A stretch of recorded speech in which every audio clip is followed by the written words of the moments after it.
सोलापूर महानगरपालिकेमध्ये ज्या निवडणुका झाल्या त्या निवडणुकीमध्ये सर्व सोलापूरकरांचं लक्ष लागून राहिलेले दोन प्रभाग होते, प्रभाग क्रमांक 7 आणि प्रभाग क्रमांक 15.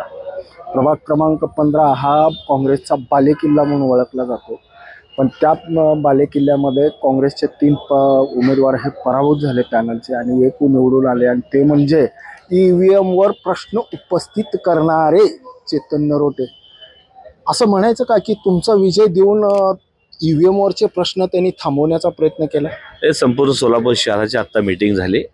बघता की लोक या ठिकाणी कशा पद्धतीनं EVM मशीनवर बोलतायत. 21+ या ठिकाणी काँग्रेस दाखवत होते, आडमास्तर 3 महाविकास आघाडी या ठिकाणी सत्ता येत होती. तर असं काय गडबड झाले की 13 जानेवारीचे आमच्या संध्याकाळी 7 वाजताचे आमचे रिपोर्ट आहेत जे सर्वे केलेले आहेत, त्यामध्ये आम्ही सगळे फोटो दाखवतोय. 14 तारखेला आणि 15 तारखेला मतदान होतं. एका दिवसामध्ये असं काय गडबड होऊ शकते? म्हणजे सरळ सरळ तुमचा असा आक्षेप आहे? मत आहे की भारतीय जनता पार्टीने याच्या पुढचे इलेक्शन घेऊन बिनविरोध करावं. EVM मशीनवर हे सगळे निवडून आलेले आहेत. अहो, देशामध्ये अजब कारभार आहे. सगळे लोकल पत्रकार, मीडिया लोकल सर्व सांगत होते की भारतीय जनता पार्टी हे 45 ते 50 पर्यंत यायला पाहिजे. 87 ती, जे ह्याचा अर्थ भारतीय जनता पार्टीने विभिन्न मशीनवर या ठिकाणी विजय मिळवलेला आहे. तुम्ही या विधानसभेपूर्वी म्हणजे यापूर्वी विधानसभेनंतर तुम्ही EVM वर प्रश्न उपस्थित केला, आज देखील त्यावेळेस तुमचा पराभव होता, आज तुम्ही विजयी आहात, तरी देखील तो प्रश्न तुमचा तसाच आहे. माझे मतं ओरफोल होते. मला किमान 14,000 मतं पडायला पाहिजे. किती मिळाले मग? मला 8,500 मतं मिळाले. म्हणजे त्या विन मशीनमध्ये 3 ते 4,000 मतं हे फिक्स केलेले आहेत. किती उदाहरण तुम्हाला देऊ? म्हणजे असं म्हणायचं नाही का की भाजपाने जी काय आयात करून घेतलेल्या तुमच्याच पॅनलचे काही उमेदवार त्यांनी घेतले, त्याचा इफेक्ट आहे? नाही, ते तर सोडा. ते फार मी शहराचं बोलतोय साहेब. आत्ता शहराची मीटिंग झाली आहे की काही उमेदवार त्यांचे एकटेच जात होते प्रचाराला, स्थानिक नसताना देखील ते तिथं विनर कसं झाले. असे किती प्रभाग होते? चला आपण शहरावर बोलू. 10 ते 12 किती प्रभाग होते की त्याच्यामध्ये काँग्रेस लीड होते? हे बघ ना, 21 प्रभागामध्ये काँग्रेस विन दाखवत होती. किती सीट? 21 सीटवर काँग्रेस या ठिकाणी विन दाखवत होती. 3 आडमास्तरची दाखवत होते. महाविकास आघाडी 70. किती तारखेपर्यंतचा सर्वे आहे? 13 मायक्रो सर्वे आहे? 13 तारखेचा सर्वे आहे साहेब. 13 तारखेचा सर्वे आहे. कुठं माझा मोबाईल? 13 तारखेचा सर्वे ते तुम्हाला टाकतो, तुम्ही दाखवा. आणि 13 तारखेला आमचे 21 फोटो दाखवत आहेत. आणि आपण रिझल्ट बघता की 2 काँग्रेस इथे आहे. सरळ EVM मशीनच्या ठिकाणी घोटाळा आहे. तुम्ही बघितलं की राज्यामध्ये जे इलेक्शन झालं तर आम्ही सांगत होतो हा घोटाळा आहे. राज्यामध्ये देखील विरोधी पक्ष नाही आहे, विरोधी पक्षता नाही आहे. आज महानगरपालिकेची परिस्थिती तशी विरोधी पक्षता नाही आहे. असं काय यांचं प्रचंड काम आहे शहरामध्ये की भारतीय जनता पार्टी 87 जाती, ज्या भारतीय जनता पार्टी उमेदवार नाही तो 75% उमेदवार चोरून गेलेले लोक आहेत, आणि ते भारतीय जनता पार्टी 70 कशी येऊ शकते?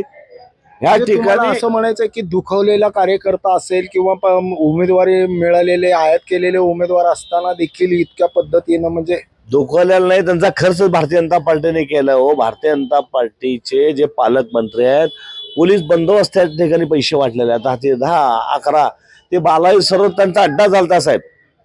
बालाजी सरोवरचं नाव बदलून आता भारतीय जनता पार्टीचं त्या ठिकाणी कार्यालयाचं नाव द्यावं लागेल. तिथून हे सगळे सूत्र हल्ल्यात आणि पालकमंत्र्याला गल्लीबोळात त्या ठिकाणी जावं लागतंय. त्यांचे 4ही आमदार या ठिकाणी असताना तुम्ही बघितलात की कशा पद्धतीनं मताला 2,000 रुपये द्यावं लागतात त्यांना. लोकशाही राहिलीच कुठं? माझ्यासारख्याच्या मतदारसंघामध्ये 2 कोटी रुपये खर्च होतात. अमोल बापूच्या ठिकाणी 2 कोटी खर्च होतात. दिवसा ढवळे पैसे देतात, रात्री 11-12 नंतर देखील येऊन पैसे देतात, आणि पैसे देऊन लोक आम्हाला मतदान देतात. काही लोकांना असं वाटत होतं की अमोल बापू शिंदे आणि नरोटे महानगरपालिकेमध्ये पाहिजेत. त्यामुळे जी ओरफल मतं होती, जे मतं क्रॉस झाले होते, ते क्रॉस मतं त्यांना मॅनेज करता आलं नाही. त्यामुळे आमचा विजय लक्षात ठेवा. आणि तुम्ही बघता तुमच्या सगळ्या पत्रकारांनी लिहिलं होतं अनेक ठिकाणी क्रॉस मतदान होणार आहे, अनेक ठिकाणी प्रभागामध्ये क्रॉस मतदान आहे. मग पॅनल टू पॅनल येतं कसं सांगा मला? तुम्ही 15 दिवस सगळे पत्रकार लिहित होता की प्रत्येक ठिकाणी क्रॉस मतदान आहे, मग पॅनल टू पॅनल येतं कसं ते सांगा मला?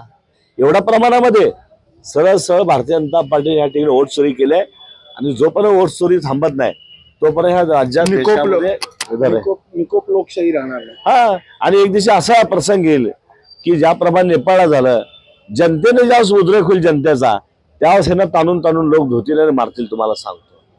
ही सगळं तर आहेच, कदाचित बहुतेक देशामध्ये ही परिस्थिती आहे. पण सभागृहामध्ये अहो, लोकांचा मतदानावर विश्वास राहिला नाही. इथं आता लोक रडतायत की लोक आम्हाला मतदान केल्यात. तुम्ही ह्या 5-6 दिवसाचे 4 दिवसाचे व्हिडिओ बघा. लोक आम्हाला घरी येऊन भेटतायत की आम्ही तुम्हाला भाऊ मतदान केलं. आज अनेक नगरसेवकाला सांगतात की आम्ही तुम्हाला मतदान केलं, मतदान गेलो कुठं. लोकांचा यांच्यावर विश्वास राहिला नाही साहेब. आणि जे निवडून आले त्यांना चिमटा घेऊन दाखवायला तो नगरसेवक झाला, अशी परिस्थिती त्यांची झालेली आहे. नक्कीच. पण एक देशामध्ये जी परिस्थिती 5 वर्षापूर्वी होती ती आज महानगरपालिकेमध्ये दिसते. सभागृहामध्ये विरोधी पक्ष संपवला आहे, त्याच्यामुळं एक विरोधकाचा मोठा आवाज त्यांनी दाबलाय असं वाटतं. नाही, हे लोकशाहीला घातक आहे साहेब. तुम्ही बघता की आम्ही जेव्हा सर्वे, तुमचा सर्वे, अनेक लोकांचा सर्वे येत होता, त्यावेळेस भारतीय जनता पार्टी 45 ते 50 वर दाखवत होती. म्हणजे अजब कारभार आहे. 87 या ठिकाणी आले तरी देखील हे लोक समाधान नाहीत. आज इलेक्शन झालेले आहे तरी पालकमंत्रीच्या डोक्यातनं मात्र काही काय त्यांच्या डोक्यातनं जाईन आहे. नाही, पण ते पालकमंत्री- 87 आल्यानंतरचा पालकमंत्र्याचा रोष जो आहे किंवा जो उत्साह आहे तो बघण्यासारखा आहे आणि तो थेट काँग्रेसवर आरोप करणार आहे. नाही, बावळटपणाचं लक्षण आहे. रिव्हॉल्वर काय दाखवता, बंदूक काय दाखवता. अहो, त्या पालकमंत्र्याच्या जे कार्यकर्ते असतील, पालकमंत्र्याला हे शोभतंय का बंदुकीचं, रिव्हॉल्वरचं? हे दुसरे असे गुन्हे दाखल केले असते ना तुम्ही. आणि एवढं होऊन तुम्हाला अजून तरी दिसती. तुमचा 87 असला आकडा तरी तुमच्या डोक्यात, तुमच्या झोपल्यावर देखील तुम्हाला तही दिसू लागले आहे. त्यामुळे तैला खालच्या लेवलवर टीका करतायत. पालकमंत्री तुम्ही देखील एक काळी काँग्रेसचेच होता. तुम्हाला जे वैभव आहे ना, तुमचा कारखाना असेल, तुमची बँक असेल, तुमचा सगळं आहे ते फक्त काँग्रेसमुळे झालं. लक्षात ठेवा. विसर पडलाय त्यांना विसर पडला म्हणून विसर करून आठवण करून झालो. आणि मागचे जे उभार असतात ते देखील काँग्रेसचेच होते. त्यांना माग पालकमंत्री जे दात काढतात ना ते देखील एकेकाळी काँग्रेसचेच आहेत. हे सगळे काँग्रेसचे जे लोक आहेत तिथं जाऊन काहीतरी भारतीय जनता पार्टीसाठी करून दाखवतो अशा पद्धतीने त्यावर टीका करल्यात. पण हे दिवस ज्या दिवस राहणार नाहीत. जे ओरिजिनल असतं ते ओरिजिनल असतंय, तेच टिकतंय. हे जे ज्या दिवस नाहीत येणारा का हा काँग्रेस पक्षाचाच राहणार आहे. आज जरी काँग्रेस पक्षाला संघर्ष दिवस असतील पण तुमचे 87 येऊन बघा, देवेंद्र कोटे 40 आले, पण मी अमोल बापू आलो, त्यांना त्यांच्या चेहऱ्यावर थोडं तर 40 लोकांचा विजय झालेला आहे का मला दाखवा. 36 असो, 36 वेगळे, 80 वेगळे, पण आम्ही दोघं आलेले वेगळे. तसं पालकमंत्री झालंय. पालकमंत्री 87 येऊन तरी देखील त्यांना झोपेत तई दिसून आले सध्याला, तईवर बोलू लागल्यात. अहो, एक महिला खासदार आहे, त्यांचा रिस्पेक्ट बघा. काय बोलता तुम्ही? एवढं त्यांनी पत्र लिहिलं तर आम्हाला राजकारणाचा दर्जा पालकमंत्र्याच्या या वक्तव्याने घसरला असं त्यांनी ते काँग्रेसच्या कार्यकर्त्यांनी भावनिक पत्र लिहिलं. तर पालकमंत्री म्हणतात एवढं पिछे जाऊन टांग वर. एक महिला भगिनी असं बोलणं शोभतंय का? ह्या शहरामध्ये तुमचे बोर्ड रिव्हॉल्वर घेऊन लागतात, हे शोभतंय का? तर ह्या सोलापूर शहराला पातळी नाही, पण राजकारण पातळी तर खाली गेलेलीच आहे. पण हे जे चाललेलं आहे हे ज्या दिवस चालणार नाही. पण भाजपासारख्या सुसंस्कृत पक्षाकडूनचे हे असं पद्धतीचं ओरिजिनल भाजप राहिलंच कुठं? म्हणजे काय म्हणायचं, भाजप इथं राहिलेलं नाही. हे आलेले आयात केलेलं सगळ्यात म्हणून असं वागवलेलं. ओरिजिनल भारतीय जनता पार्टीचे नेते कार्यकर्ते असं वागूच शकत नाहीत. ज्यांना डिसिप्लिन माहित नाही, भारतीय जनताच पार्टी माहित नाही, त्यामुळे लोक असं वागावं लागले. म्हणजे देव धर्म राष्ट्र त्यांना माहितच नाही, त्यामुळे ते असं वागायला लागलेत. ओरिजिनल भारतीय जनता पार्टीचा नेता कार्यकर्ता असं वागू शकत नाही. तुम्ही बघा, एका आमदाराने, सुभाष बापूंनी देखील खंत व्यक्त केली. हे जे चाललंय ते बरोबर नाही. नितीन गडकरींनी सांगितलं जेवढा फास्ट असाल तेवढा खाली असाल, हे कुणालाच अपेक्षित नाही. आणि अशा पद्धतीनं एका महिलेला टार्गेट करणं पालकमंत्र्यांनी सोडून द्यावं. मला वाटतं त्यांना झोपेत देखील तरी ह्या ठिकाणी दिसते असं वाटू लागलंय. नक्कीच. पण सभागृहामधलं एक सर्वात महत्वाचं की एक जो आवाज असतो विरोधकाचा, तो आवाज म्हणजे आज अमोल बापू शिंदे आणि तुमच्याकडूनच्या खूप अपेक्षा सोलापूरकरांच्या. 13 लाख सोलापूरकर, जवळपास एक 8 लाख सोलापूरकर गृहीत धरू की एक विरोधकाचा खमक्या आवाज तुमचा उपस्थित केला जाईल आणि सत्ताधाऱ्याला ताळ्यावर आणेल. त्या भूमिकेसाठी तुम्ही तयार आहात? जरूर. ज्या अपेक्षेने मला आणि अमोल बापूला निवडून दिलंय, अख्ख्या सोलापूर शहरातल्या तमाम जनतेला वाटत होतं आम्ही निवडून यावं. एवढंच नाही, भारतीय जनता पार्टीच्या देखील लोकांना वाटत होतं आम्ही निवडून यावं.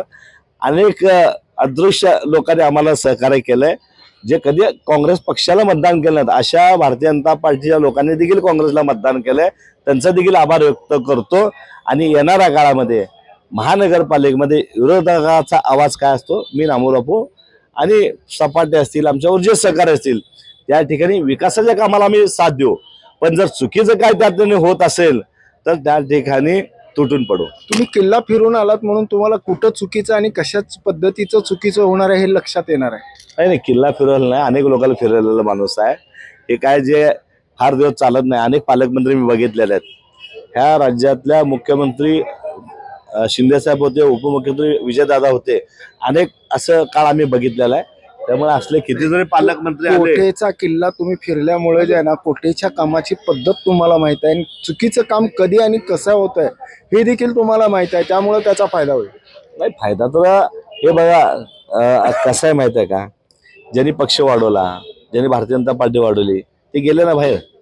जे कोटेला शिव्या देतोय ते गेले बाहेर. अजून कोटेच्या त्या तुम्ही सगळ्या ताब्यात दिलात. म्हणजे 17ला काढून घेतलं आणि 17ला परत द्याला. नाही, त्या लोकांनी जास्त पर अंगफाड करून घेतली. जे लोक ओरडत होते की कोटेच्या हातात महानगरपालिका कोटे आणि या भारतीय जनता पार्टीने त्यांच्या हातात दिलं, याच्यापेक्षा दुर्दैव का वाईट आहे?